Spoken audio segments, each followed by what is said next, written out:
Assalamualaikum warahmatullahi wabarakatuh. Nama saya Abdi Armania. Di sini saya akan menjelaskan dua topik. Yang pertama yaitu Makkiyah dan Madaniyah. Yang kedua asbab an-nuzul. Lalu untuk yang pertama Makkiyah dan Madaniyah dengan subtopik.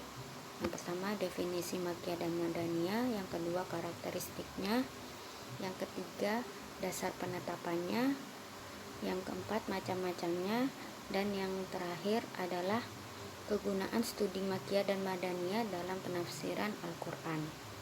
Yang pertama, definisi Makkiyah. Makkiyah adalah surah atau ayat yang turun di Mekah atau di sekitarnya, baik waktu turunnya sesudah atau sebelum Nabi Shallallahu Alaihi Wasallam berhijrah. Surah atau ayat tersebut bisa dikatakan Makkiyah jika surah tersebut turun di sekitar wilayah Mekah. Dan definisi Madaniyah. Definisi Madaniyah adalah ayat atau surah yang turun di wilayah Madinah atau sekitarnya, baik waktu turunnya sesudah atau sebelum Nabi Shallallahu Alaihi Wasallam berhijrah. Ayat atau surah bisa dikatakan Madaniyah jika surah atau ayat tersebut turun di sekitar wilayah Madinah. Stik Makkiyah. Yang pertama dimulai dengan nida, yaitu ya ayyuhan nas dan sebagainya. Yang kedua di dalamnya terdapat lafal kallah.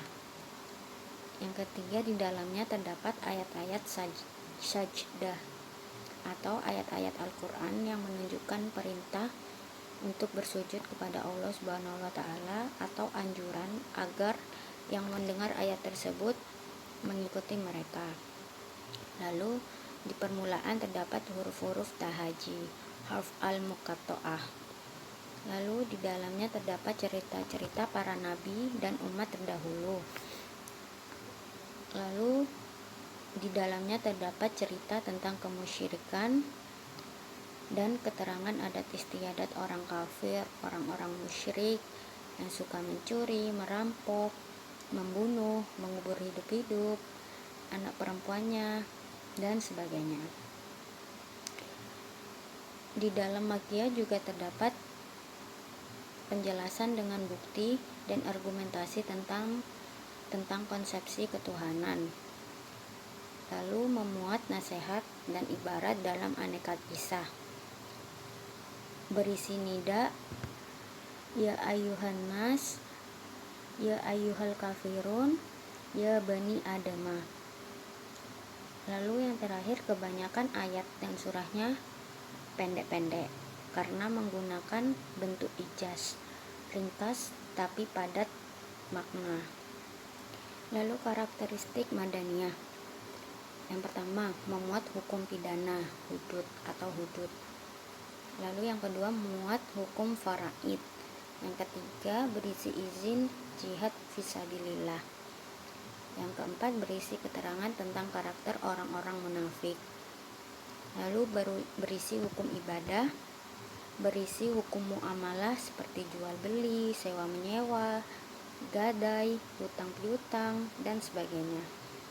Lalu berisi hukum munakahat seperti nikah cerai rujuk dan hadanah.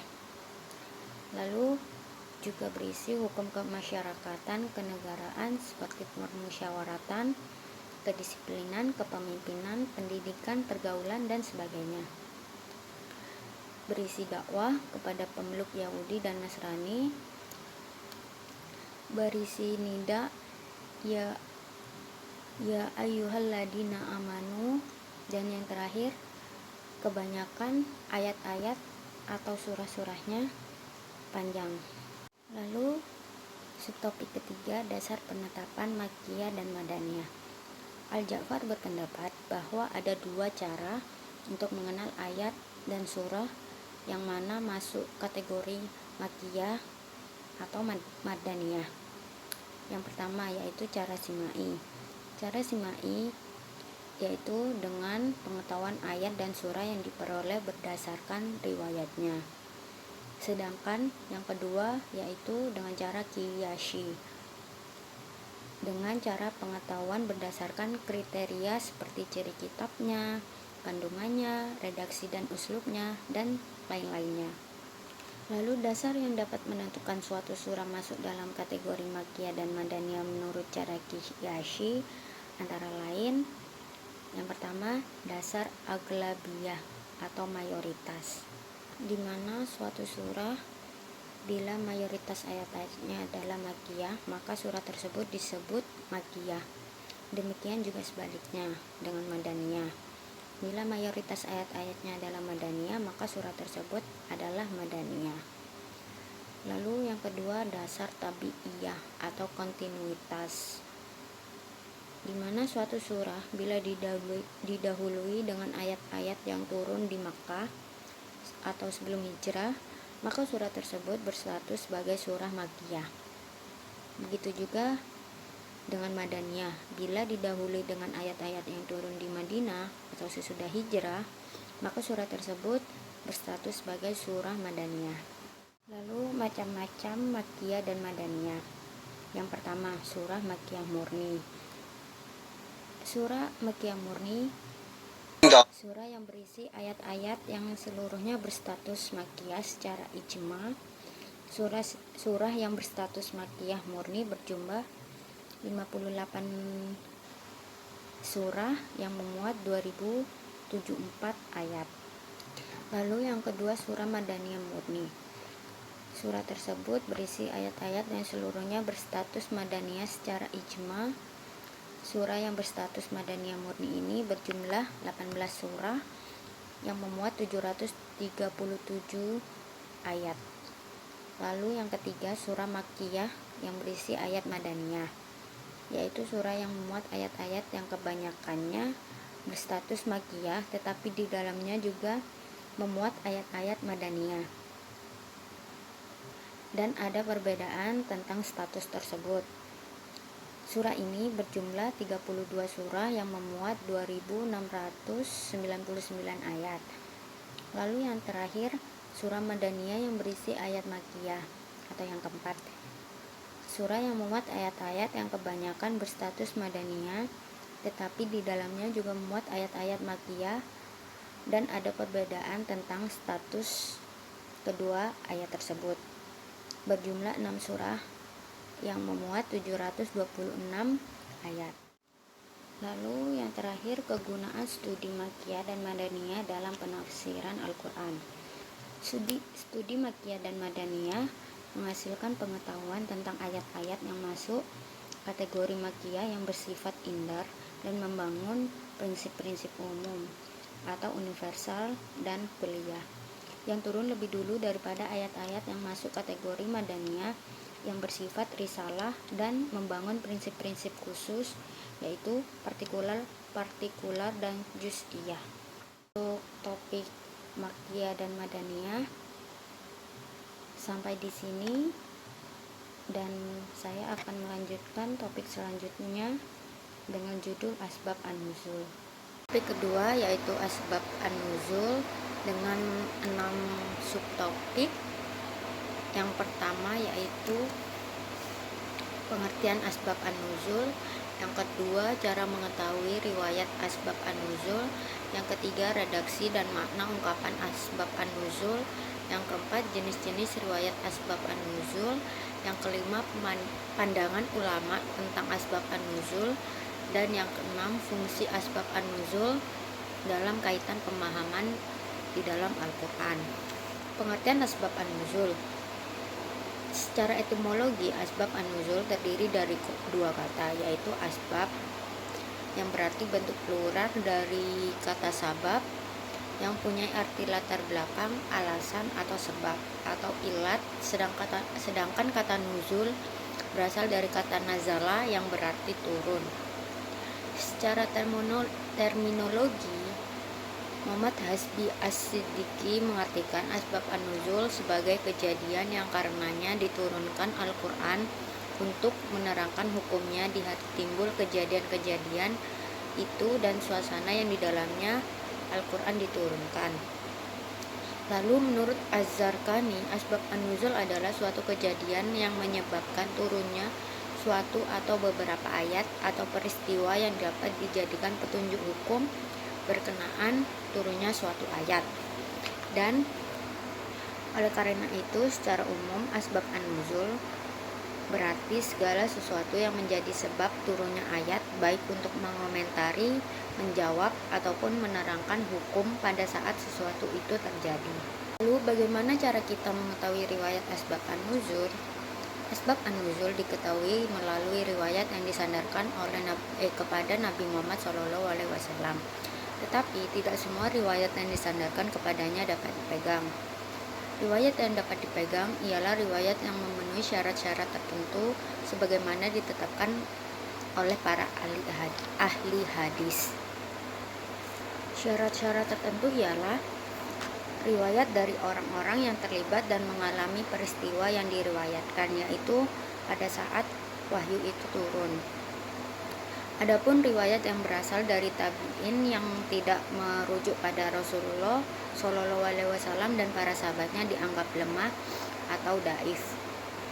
Oleh karena itu, berdasarkan keterangan tersebut, maka asbab an-nuzul yang diriwayatkan dari seorang sahabat dapat diterima sekalipun tidak dikuatkan dan didukung oleh riwayat lain.